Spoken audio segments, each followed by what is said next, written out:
I'm actually going to be presenting the work and a lot of the vision that was developed by other people, and I'd like to start out by acknowledging our collection curator, Gabby Sarah-Valente, her assistant, Nikki, our sample request coordinator, Kelly Robertson, and our laboratory manager, Amanda Bowman.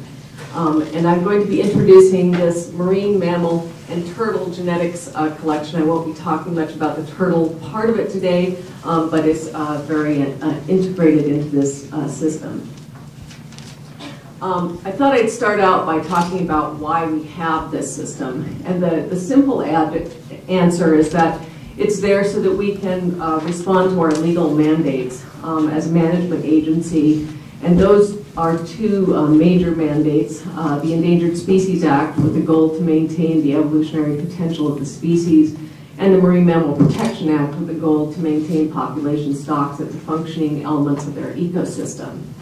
And so you might get the idea that what we're in the business of is defining units to conserve. And that ranges from these population stocks that are cohesive on the order of decades to we're still working very hard at defining species, which of course are cohesive units on the order of hundreds of thousands to millions of years. But the other thing that I think is important about what I'll be presenting today is that even though this is the primary reason that we have this genetics collection, it's been incredibly useful for a lot of other things. I think you've seen quite a few of the posters where we're able to use these tissues to answer a range of questions about the status and health of these populations. And I think it really took some foresight when people put this together starting in the 1980s, started putting this collection together to really understand that this is the baseline. I mean, John was talking about getting the baseline for acoustics. We've got a really good head start on the baseline for genetics. It's not all the way there, but I think it's really going to be helpful to have big collections like this in order for us to understand how these animals are going to be responding to shifts in their environment and various challenges that humans throw at them. We've got a pretty nice picture for a lot of species on how it looked in the 1990s and now in the 2000s, and we're continually adding to that collection. You can see that it's it's actually pretty hard for you to see, but the marine mammals are in red, the turtles are in dark blue. It's the largest collection of its kind. We have over 116,000 samples representing over 88,000 individuals. We have almost all of the species of cetaceans and pinnipeds, and it's a highly trusted national and international repository. And what that means is that these samples are collected not only by our own research efforts, but through the years we've built up a lot of trust in having a lot of people collaborate and donate their samples to the collection, which is essential for getting that global coverage that you saw on the last map. We add about 2,000 to 4,000 marine mammal samples each year. They come from biopsy, strandings, and fisheries. And the most common types of tissues are skin, blubber, and muscle. It's available, of course, for our own in-house project, but we've been able to do some really fine collaborative work with outside researchers through our sample request program, and I'll talk about that some more in a minute. When the samples arrive at the laboratory, they are inventoried so that we get all of that critical metadata that is essential to understanding these samples. These are go into the database accessioning system where all of those data are recorded and then condensed and put into a nice label that can have a barcode to allow us to find those samples. And then there's various ways that they're stored, and I'll go into a little bit of detail on that. One of the main ways that they're stored is in our walk-in freezer, which is kept at -20 degrees, and these samples are actually in saturated salt or alcohol, which makes them useful for genetic things, but not for some of the other applications. So I'll talk about some different systems that we have for storage. And we have a 24-hour monitoring system and a backup generator just in case we have earthquakes or our building falls off the cliff. And Tennyson is going to start up a little movie here to make our collection even more exciting. This is our hostess is Nikki, and she is taking us inside of our freezer, and you can see we have many boxes of things stored in there. We've gotten to the volume of samples now where we have shelving that moves back and forth. Inside of these freezers is, for example, the entire splash collection, the largest collection from a single population of whales anywhere in the world.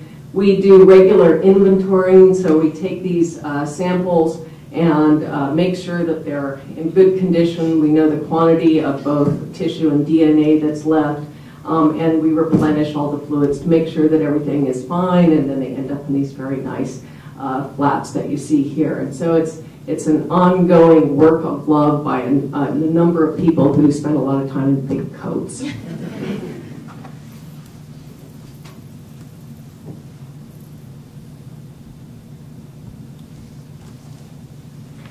We also have our minus 80-degree freezers.